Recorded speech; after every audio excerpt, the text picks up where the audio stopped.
शहर या पूरे जनपद में दोहरा बिकता है जो प्रतिबंधित है, जानलेवा है। ये आप मेरे संज्ञान में अभी लेकर आए हैं कि इस गुटखे के बारे में कि प्रतिबंधित ये गुटखा है, तो उसको हम लोग चेक कराएंगे। फूड सेफ्टी की टीम लगाएंगे, सिटी मजिस्ट्रेट साहब और इनकी पूरी टीम को लगाएंगे और जहाँ से छापेमारी करेंगे। तो जैसे अभी हमने चाइनीज़ मांझे के विरुद्ध कार्रवाई की थी तो काफ़ी अच्छा उसका प्रभाव आया है, बट स्टिल मैं यही सब लोगों से अपील करूँगा कि चाइनीज़ मांझा ना खरीदें, ना उसको उपयोग करें। और इसी प्रकार से जिस प्रतिबंधित गुटखे दोहरे की आपने बात की उसको भी लोग उसको भी ना खरीदें, उसका उपयोग ना करें, क्योंकि अगर कैंसरस है तो वो बहुत हमारे सबके लिए घातक है। जौनपुर से अयोध्या, जौनपुर से करीब 10,000 करोड़ की लागत से आज 19 परियोजनाओं का शिलान्यास करते हुए मुझे बहुत खुशी हो रही है। जौनपुर से अकबरपुर तक 5,000 करोड़ की लागत से 105 किलोमीटर 4 लेन मार्ग का निर्माण कराया जा रहा है। जौनपुर से 3,000 करोड़ की लागत से 70 किलोमीटर 4 लेन रिंग रोड बनाया जा रहा है, जिसमें 19 किलोमीटर मार्ग बन गया है और करीब 2,000 करोड़ की लागत से 30 किलोमीटर का काम अब स्वीकृत किया गया है, जो 2024 में अवार्ड हो जाएगा। इसमें खेतासरा, शाहगंज, अकबरपुर में बाईपास बनाया जा रहा है। इस मार्ग में गोमती नदी पर 4 लेन के नए पुल का निर्माण अगस्त 2024 तक शुरू हो जाएगा। अकबरपुर से अयोध्या तक 65 किलोमीटर 4 लेन मार्ग जुलाई 2024 तक बन जाएगा और यह सारा काम पूरा होने के बाद जौनपुर से अयोध्या केवल 2 घंटे में आप पहुंचेंगे। मैं आपको विश्वास देना चाहता हूं। जौनपुर से मिर्जापुर, इसमें से जौनपुर से भदोही तक 1,000 करोड़ की लागत से 40 किलोमीटर 4 लेन मार्ग का निर्माण दिसंबर 2024 तक हो जाएगा। मड़ियाम में 450 करोड़ की लागत से 8 किलोमीटर 4 लेन ग्रीनफील्ड बाईपास का काम अप्रैल 2024 में शुरू हो जाएगा। भदोही से मिर्जापुर तक 4 लेन सड़क बन गई है और मिर्जापुर में 1700 करोड़ की लागत से 15 किलोमीटर 4 लेन ग्रीनफील्ड बाईपास का काम जून 2024 में शुरू हो जाएगा। इसमें गंगा नदी पर 1.5 किलोमीटर 6 लेन पुल का निर्माण हम 2024-26 तक इसको पूरा करेंगे। जौनपुर से प्रयागराज, जौनपुर से आजमगढ़, फूलपुर होकर प्रयागराज तक 3 बाईपास का निर्माण होने जाने से करीब 2.5 घंटे का समय बचेगा। आजमगढ़ में 1400 करोड़ की लागत से 20 किलोमीटर 4 लेन बाईपास का काम जून 2024 तक अवार्ड हो जाएगा। फूलपुर में 900 करोड़ की लागत से 17 किलोमीटर 4 लेन बाईपास का काम जून 2024 तक अवार्ड हो जाएगा। मुंगरा बादशाहपुर में 1000 करोड़ की लागत से 23 किलोमीटर 4 लेन बाईपास का काम मार्च 2024 तक अवार्ड हो जाएगा। जौनपुर से आजमगढ़ तक तथा आजमगढ़ से फूलपुर होकर प्रयागराज तक सड़क बन गई है। जौनपुर शहर के अंदर 4 किलोमीटर मार्ग को 100 करोड़ की लागत से 4 लेन चौड़ीकरण का काम जून 2024 में शुरू हो जाएगा। इस मार्ग के बनने से आजमगढ़ के रास्ते पर ट्रैफिक जाम की समस्या हल होगी और इसी मार्ग के ब्लैक स्पॉट भी खत्म हो जाएंगे। माननीय सांसद सीमा जी ने मुंगराबाद शाहपुर के अंदर शहर के अंदर का वर्तमान सड़क का सुदृढ़ीकरण की मांग की है। मैं घोषणा करता हूं कि सड़क का 1 टाइम इंप्रूवमेंट का निर्माण करके दोनों किनारों पर आरसीसी ड्रेन और स्ट्रीट लाइट लगाकर इसको अच्छा बनाया जाएगा और ये कोशिश करेंगे कि 6 इंच या 8 इंच का व्हाइट टॉपिंग सीमेंट कंक्रीट का रोड आपको बना लेंगे जो 50 साल इसकी गारंटी है। माननीय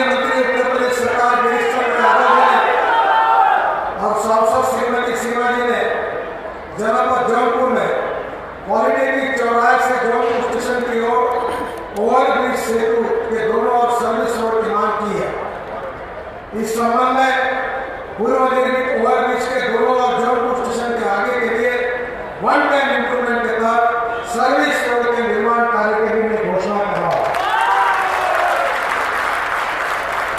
मुझे विश्वास है कि हमने अयोध्या में 70,000 करोड़ रुपए के काम कर रहे हैं।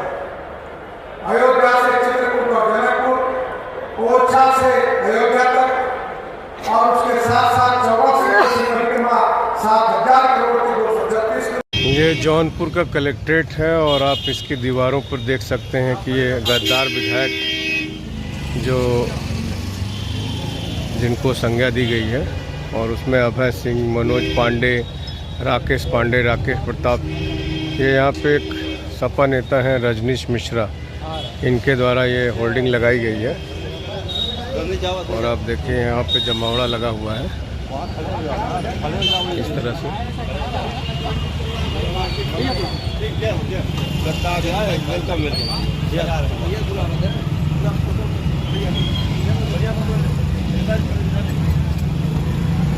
रजनीश मिश्रा खुद ही यहाँ पे मौके पर खड़े हैं और ये पोस्टर इन्होंने लगाया है। आप देख सकते हैं कि यहाँ पे इधर से गुजरने वाले लोगों का जमावड़ा लगा हुआ है और ये आप देखिए यहाँ पर एक गद्दार विधायकों की ये संज्ञा दी गई है इन लोगों को। इसमें अभय सिंह हैं, मनोज पांडे हैं, राकेश पांडे, राकेश प्रताप सिंह।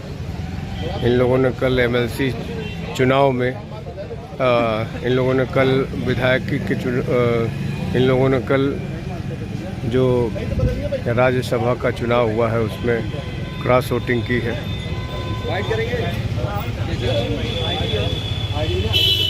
आप लोग यहाँ पर लगाए, देखिए जिस थाली में ये लोग खाए और उसी थाली में छेद कर दिए। राष्ट्रीय अध्यक्ष माननीय अखिलेश यादव समाजवादी पार्टी की देन है कि विधायक बने, लेकिन आज ये राज्यसभा चुनाव में गद्दारी कर गए। अब इनको जनता माफ़ नहीं करेगी। ये हमारे समाजवादी पार्टी के साथ ये जो छलावा किए हैं, हम कार्यकर्ता बहुत ही उदास हैं और इनको आने वाले समय में जनता मुंहतोड़ जवाब देने का काम करेगी। क्या बैनर लगाया, कहाँ बैनर लगाया? देखिए मैंने बैनर लगाया है 7 लोग जो कि गद्दारी की हैं समाजवादी पार्टी से, और समाजवादी पार्टी के राष्ट्रीय अध्यक्ष माननीय अखिलेश यादव जी निश्चित तौर पर गद्दारी करने का इनको सबक सिखाना है और इन्हें विधायक पद से हटवाना है। माननीय राष्ट्रीय अध्यक्ष जी कार्रवाई करेंगे। क्या नाम है आपका? रजनीश मिश्रा, पूर्व जिलाध्यक्ष समाजवादी छात्र सभा। 22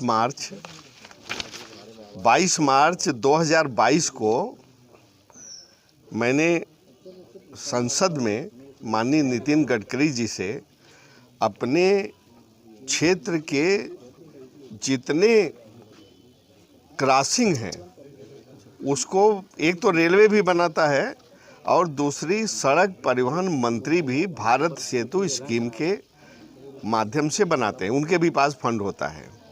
तो मैंने मांग किया था ये 22 मार्च 2022 को। फिर उन्होंने कहा कि आप इसकी एक सूची मुझे दे दीजिए, तो मैं कार्यालय में जा कर के इसका फ़ोटो ले लीजिए। इतनी मांग किया था, ठीक है, इसका ले लीजिए इतने। और मैं बताऊं कि उन्होंने तुरंत अपने पीएस को बुला करके मिस्टर भांडवे हैं और कहा कि ये यादव साहब सांसद जी के जितने काम हैं सब स्वीकृत कर दीजिए, और सब काम उन्होंने स्वीकृत कर दिए। 7-8 महीने पहले आप लोगों ने सुना होगा कि वो माननीय नितिन गडकरी जी मछली शहर में आए थे, कुछ कामों का उद्घाटन करने, लोकार्पण करने, जो भी आए थे। तो जब मैं वहाँ गया, दूर से देखा तो वो एक सरकारी फंक्शन नहीं था, वो एक बीजेपी का सत्ताधारी पार्टी का फंक्शन था। उसी मंच पर वही मतलब बैनर, वही हर कुछ। तो मैं वहाँ से लौट आया और मैंने फिर दिल्ली में माननीय नितिन गडकरी जी से कहा कि आपने मुझे बुलाया तो ज़रूर था, लेकिन चूंकि वो मंच बीजेपी का था इसलिए मेरा जाना उचित नहीं था, इसलिए मैं नहीं आया।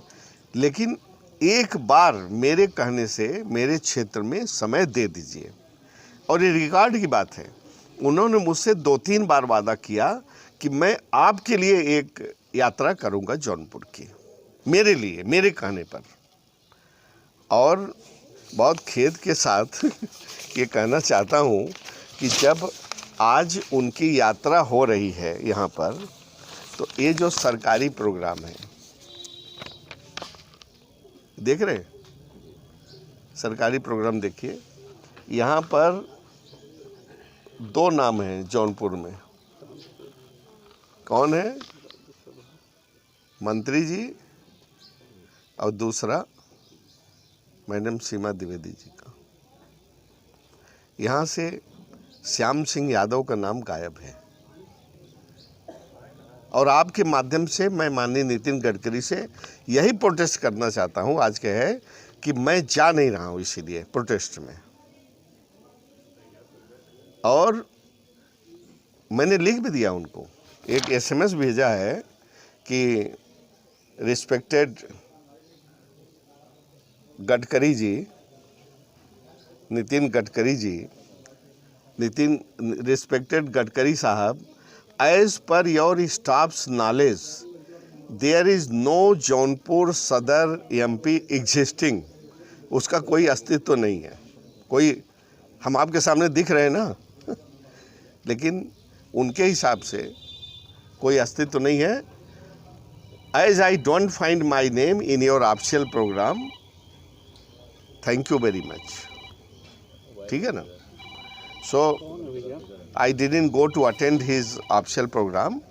और अब एक बात और बता दें, एक बात और बता दें जो आप लोगों के काम की चीज़ होगी। वहाँ जो बोर्ड लगा हुआ है, ये मतलब अपोजिशन को जो वजह तो आपको साफ दिख रही है कि अपोजिशन को कुछ समझना नहीं, अपोजिशन से कोई राय बात न देना, और अपोजिशन की प्रेजेंस भी नहीं मतलब सुहाती उनको। कहीं ना कहीं कामों का क्रेडिट ना देना हो, ऐसा भी हो सकता है। और मैं आपको बताऊं, यही बात, चलिए आपने अच्छा भूल रहा था, याद पकड़ा दिया।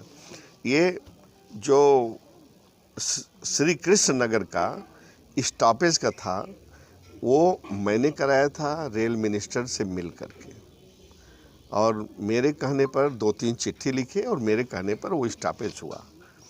लेकिन जब स्टॉपेज हुआ तो कुछ अन्य पार्टी के लोगों ने जा कर के अवैधानिक रूप से, जो कि प्लेटफॉर्म पर कोई मंच नहीं बना सकते, कोई सभा नहीं कर सकते बिना परमिशन के, उन्होंने किया और पूरी भीड़ के साथ किया और उसका पूरा क्रेडिट लिया कि मैंने किया।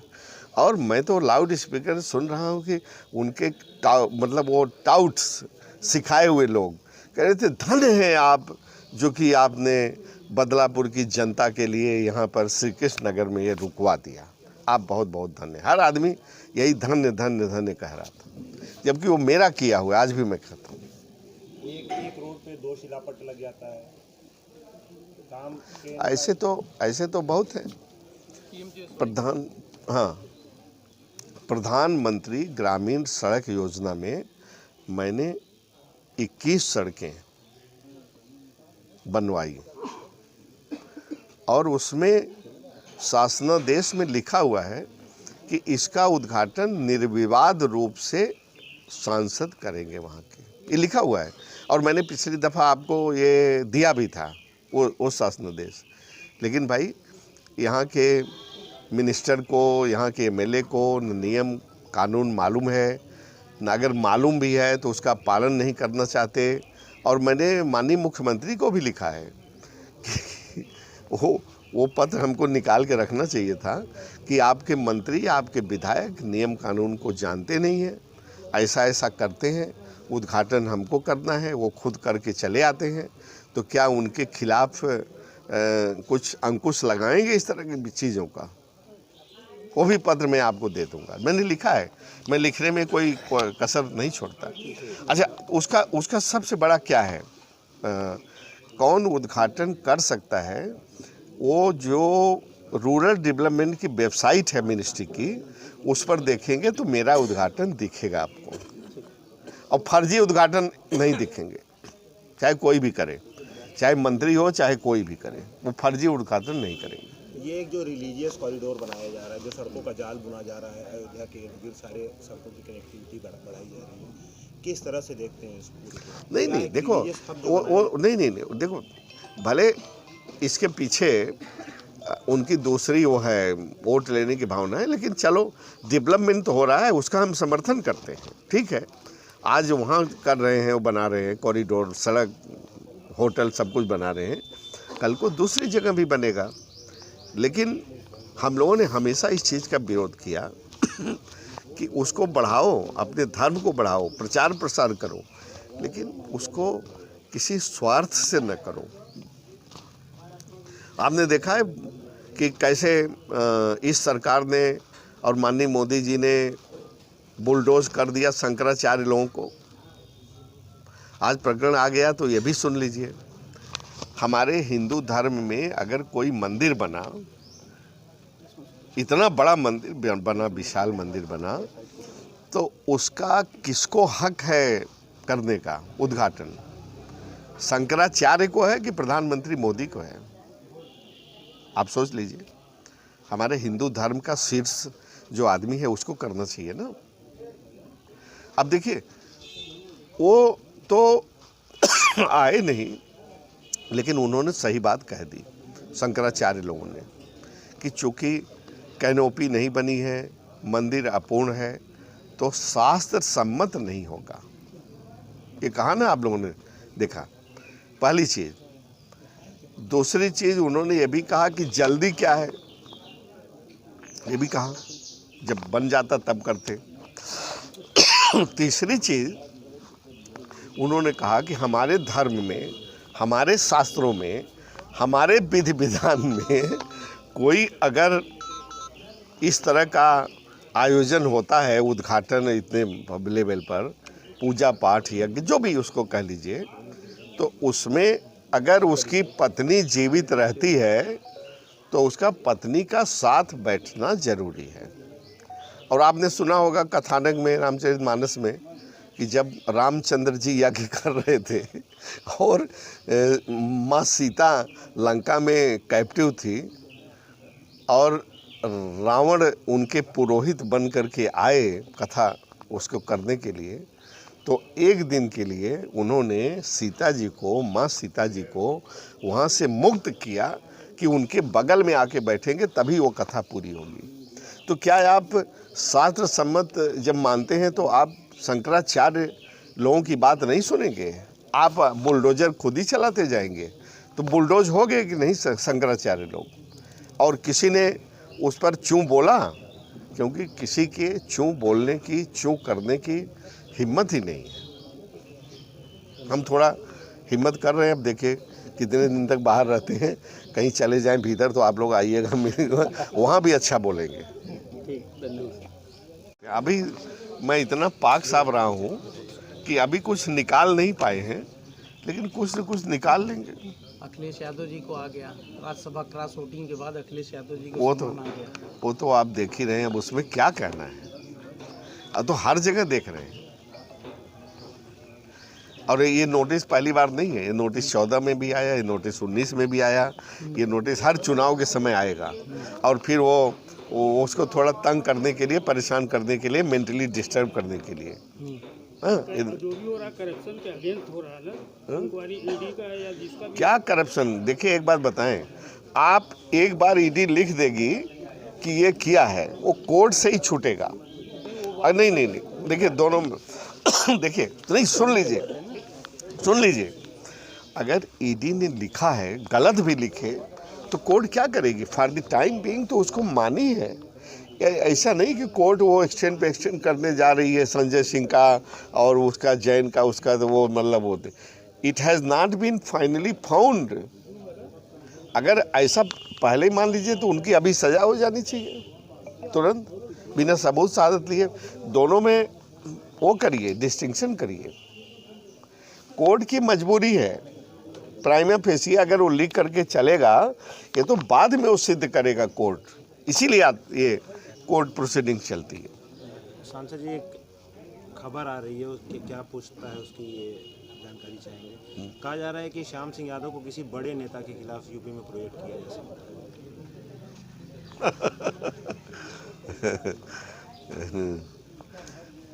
देखिए, अब जब समय आएगा तो बताएंगे। ऐसा फीलर आया है, नहीं तो सत्यता है इसमें, क्योंकि कहा जा रहा है कि अब सत्यता इतनी है कि मेरे पास ऐसा फीलर आया है, कहा गया है।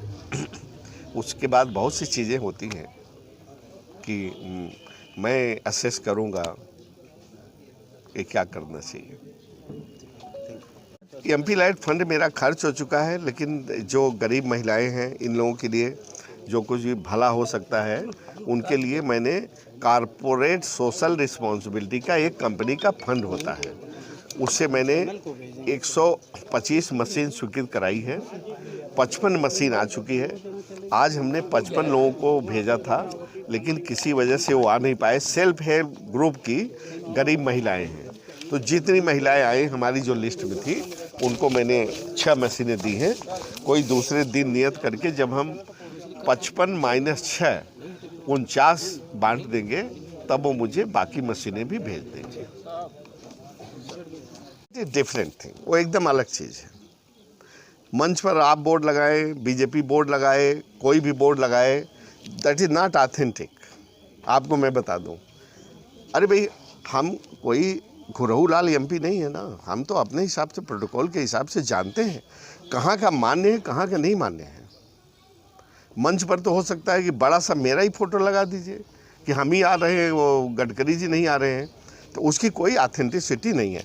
ऑथेंटिसिटी इसकी है जो वो भेजा गया मुझे ईमेल सड़क परिवहन मंत्रालय से, इसकी ऑथेंटिसिटी है भाई, और किसी चीज़ की कोई ऑथेंटिसिटी नहीं है। तो जो एक खास न्यूज़ मैं आपको बताना चाहता हूँ कि जब माननीय नितिन गडकरी जी से मैं उनके संसद कक्ष में मिला था और मैं अकेले था, तो उन्होंने कहा कि चलिए, ये तो आपका सैंक्शन हो गया और यथार्थ कह रहा हूँ, और क्या हाल है यादव साहब? उन्होंने कहा सब ठीक है। देखिए, ये जो आजकल कर रहे हैं ना, ये प्रधानमंत्री जी नरेंद्र मोदी जी, जो वो क्रश कर रहे हैं, जो लोगों को दबा रहे हैं, जो सप्रेस कर रहे हैं, ये अच्छा नहीं है।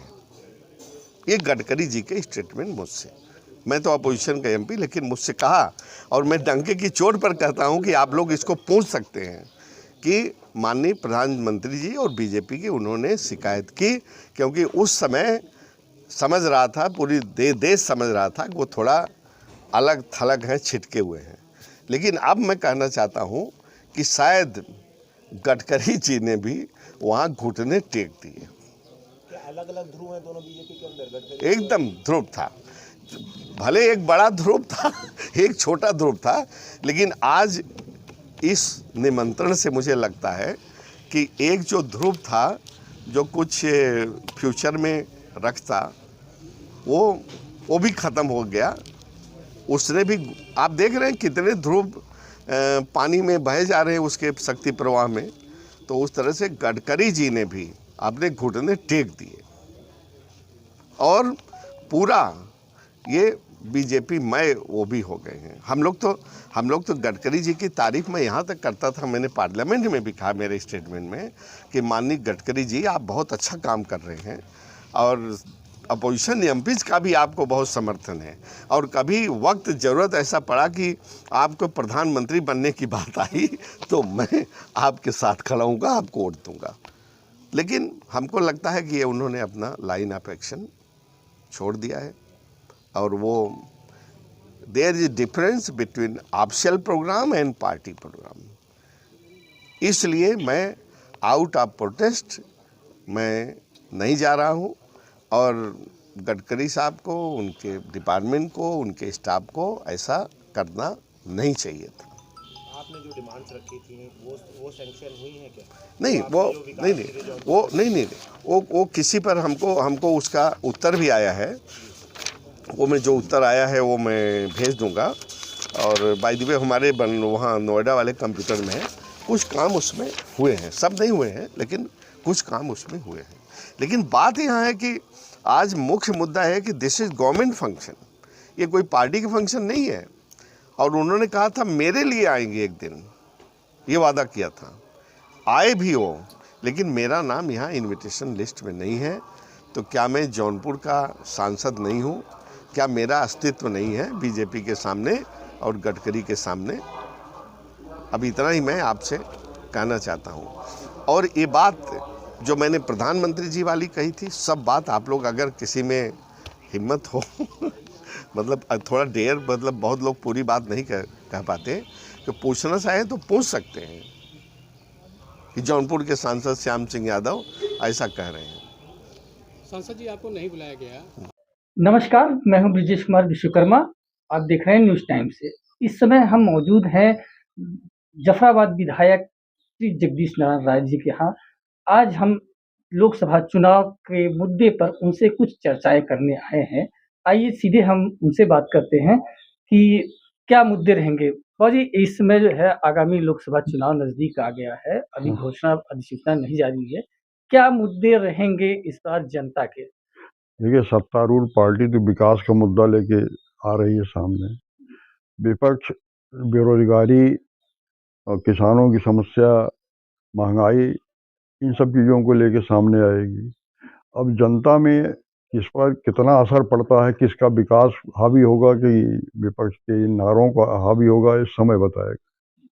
अभी एक छोटा सवाल हमारा और है कि जो विकास अभी नहीं हो पाया है पूर्ण तरीके से, लगभग 10 साल हो गए बीजेपी सरकार, केंद्र में भी है और राज्य में भी है, जहां पर सिर्फ किसी को बोलने का अधिकार नहीं है, एक छत्र राज होता है, किसी विधायक को ना बोलने का अधिकार है। कोई विपक्ष का विधायक अगर बोलता है सदन में तो उसके खिलाफ जो है अविश्वास प्रस्ताव कर दिया जाता है और उनको जो है वो कर दिया जाता है, तमाम चीजें उनके खिलाफ कार्रवाई कर दी जाती है और उनको जो है उनकी सदस्यता समाप्त कर दी जाती है। इस पर आप देखिए, ये लोकतंत्र के लिए ये सब चीज़ें बड़ी घातक होती जा रही हैं और हम लोकतांत्रिक देश में हमारा एक संविधान है। आज इस पर भी एक प्रश्न चिन्ह है, जनता को इस पर विचार करना पड़ेगा कि देश में लोकतंत्र मजबूत होगा कि लोकतंत्र कमजोर होगा। यह चुनाव इसका भी निर्णायक होगा। अभी आने वाले अभी राज्यसभा की वो हुआ था, चुनाव हुआ था जिसमें क्रॉस वोटिंग हुई, जिस पर जो है इसमें क्रॉस नहीं होता है। पहले जान लीजिए, राज्यसभा चुनाव में कोई बाध्यता नहीं है, किसी दल का हित नहीं होता है। उसमें लोग स्वेच्छा से अपनी मतदाता कहीं भी वोट दे सकते हैं और दल की एक मान्यता होती है, दल में रहते हैं लोग, तो जिसकी जहां इच्छा थी उसने वोट दिया। इसमें कोई कार्रवाई भी नहीं होती, न कोई होता। ये जनता का वोट है, व्यक्तिगत वोट नहीं है। हम अपनी विधानसभा को रिप्रेजेंट कर रहे हैं, उस विधानसभा के वोटरों की तरफ से हम राज्यसभा में वोटिंग कर रहे हैं। उसमें जो लोग जिस दल के साथ हों, निष्ठा रखनी चाहिए। जो लोगों ने दल की निष्ठा नहीं रखा वो थोड़ा नैतिक रूप से वो गलत है। अभी कल ही जो है केंद्रीय परिवहन मंत्री आए थे, नितिन गडकरी जी, उन्होंने लगभग 10,000 करोड़ रुपए की योजनाएं दी सड़क परियोजना के लिए। उस पर आपका क्या कहना है? देखिए, ये तो जौनपुर के लिए बहुत अच्छा संदेश है और बहुत ज़रूरत थी। सब जौनपुर जिस तरह से आबादी बढ़ी है, हमारा शहर क्योंकि चारों तरफ से दबा हुआ है, बगल बनारस है, विकास हो रहा है, इधर फैजाबाद, अयोध्या है, उधर इलाहाबाद, इधर गोरखपुर, बड़े शहरों के बीच में ये बहुत महत्वपूर्ण शहर रहा है और इसकी दबाव बढ़ता जा रहा है चारों तरफ से। इसलिए ये जो इन्होंने शिलान्यास किया है, ये जौनपुर के विकास के लिए बहुत ज़रूरी होगा, इसका हम स्वागत करते हैं। एक मुद्दा भी कल ही जो है सांसद श्याम सिंह यादव ने एक प्रेस कॉन्फ्रेंस के दौरान उन्होंने नाराजगी जताई कि हमें जो है प्रोटोकॉल के तहत ये सरकारी कार्यक्रम था, लेकिन हमें नहीं बुलाया गया। प्रोटोकॉल के हिसाब से जो लेटर आया उसमें नितिन गडकरी जी ने कहा था इनसे वहाँ संसद में कि हम एक बार जरूर आएंगे आपसे मिलने, आपके शहर और आपके विकास के लिए। लेकिन उन्होंने नाराजगी जताई कि ये जो प्रोटोकॉल आया है अभी तक नहीं आया। क्या मैं गुरहु सांसद हूँ जो मैं जाऊँ? ये कहीं न कहीं ये इसको चूक और नियम ये है, जब मंत्री का प्रोटोकॉल आता है तो हर सांसद विधायक के पास उसकी कॉपी जाती है। यदि उसमें मंच पर सहभागिता करना है जिसको, उसके अलग से बुलाया जाता है। तो कहीं न कहीं श्याम सिंह को नहीं बुलाया गया होगा, उनकी नाराज़गी स्वाभाविक है और सांसद को न बुलाना ये दुर्भाग्यपूर्ण है। तो इसमें जो है उन्होंने कहा कि मैं इस बात को जो है माननीय प्रधानमंत्री तक कहूँगा और उन्होंने नितिन गडकरी का भी स्वागत किया। उन्होंने कहा कि उन्होंने जो कर रहे हैं अच्छा काम कर रहे हैं, लेकिन ये बहुत गलत हुआ है। इसको मैं लेटर लिख करके भेजूँगा और इसका जो है वो कर सकते हैं, वो एक तरह से गलत हुआ ही है। सरकारी कार्यक्रम में और जो उसमें वहाँ का सांसद न आवे उसी जनपद का, तो ये उसको बुलाया नहीं जाए। आने के लिए तो बैठे ही थे वो, बुलाया नहीं गया, ये निंदनीय है। जनपद इस समय बहुत पिछड़ा हुआ है। जिस तरीके से हाँ। भारतीय जनता पार्टी ढिढोरे पीट रही है कि हमने ये कर दिया, किसानों को दे दिया और गरीबों को बेरोजगारी को जो है रोजगार दे दिया, इस पर आप देखिए, हम लोग भी देख रहे हैं यहाँ जौनपुर में कोई ऐसा रोजगार दिखाई नहीं पड़ रहा जिसमें लोगों को रोजगार मिले। यहाँ किसानों के लिए कोई ऐसी चीज़ नहीं है। जैसे हमारा यहाँ मक्का का क्षेत्र है, सब्जी का क्षेत्र है, गन्ना का क्षेत्र है, इसको कहीं हम मार्केटिंग नहीं है, कहीं हम उसको बेच नहीं सकते हैं। साहूकारों के सहारे हम लोग चलते हैं, किसानों की आमदनी दुगनी कहाँ हो रही है? कहीं न कहीं ये चीज़ें देखने को नहीं मिल रही है। इस पर काम नहीं हुआ है, इस पर विचार करना पड़ेगा सरकार। एक कभी शाहगंज में गन्ना मिल थी, हाँ। जो कि चीनी का बहुत बड़ा वहाँ से उत्पाद होता है और गन्ने की खेती से बहुत लोगों को रोजगार मिलता था। वह सरकार द्वारा बंद हो गई। आज वहाँ के लोग मांग कर रहे हैं, किसान मांग कर रहे हैं कि यहाँ एक गन्ने की जो पुरानी चीनी मिल थी उसको चालू कराया जाए। देखिए, वह गन्ना की मिल तो विवाद में कहीं सुप्रीम कोर्ट में विवाद हो तो नहीं चल सकती, लेकिन बहुत से इनके पास पूंजीपति बड़े-बड़े लोग आ रहे हैं इन्वेस्ट करने के लिए, तो कोई नई बड़ी गन्ना की मिल लगा दें यहाँ जौनपुर में, या इस पूरे बनारस मंडल में नहीं है गन्ना मिल। और यहाँ मिर्जापुर दोनों मंडलों के बीच कोई गन्ना मिल 2 थे, दोनों बंद हो गए। एक नंदगंज बंद हो गई, ये बंद हो गई। तो ये हम लोग डिमांड भी किए हैं, विधानसभा में इस बात को उठाया भी गया है और मुख्यमंत्री जी से व्यक्तिगत भी अनुरोध किया गया था कि इस पर विचार किया जाए। यदि मिल नहीं बन रही है तो यहाँ इतने हर ब्लॉकों में कांटा लगाया जाए और कोई जो मिल है हमारी गन्ना को खरीद के ले जाए तो किसानों को फायदा होगा।